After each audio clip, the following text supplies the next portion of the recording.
За мал зүрх тарган тавтаа сайхан намарч байна. Сайхан намарч байна. Сайхан намарч байна. Өгшөө хүн ирж явна уу да?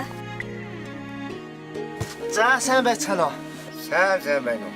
За миний хүү дээшээс үү. За. За сайхан намарч байна. Сайхан та сайхан амарч чинь үү? За хүү хаанаас хаа үрч вэ?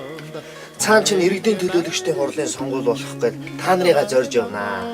Бид сум дүүргийнхаа эдийн засаг, нийгмийн бүхий л асуудлыг одоо хилэлцэж бие даан шийдвэрлэх хэрэгтэй. Орон нутгийнхаа иргэдийн төлөөлөгчдийн хурлын сонгуульд заавал орчих хэрэгтэй байна. Ийм болохоор бас энэ багийнхаа ард иргэд хөгшөд бүгдийг маш сайн уриалах хэрэгтэй байна. Зөв хүн. Усыг хурд засаг газартаа олох бүр чинь иргэдийн төлөөлөгчдийн хурл. Тиймээс бид нар чинь сонгуульд идэвхтэй орчих хэрэгтэй. Тэглгүй явах удаа бид орон нутгийн сонгуульд идэвхтэй оролцсон. Иймийн тулд энэ багийнхаа хөгшөд, залуучууд, иргэд бүгдэнд нь бас сонгуулаа өгөөрэй гэж уриалах хэрэгтэй байна. За би явлаа.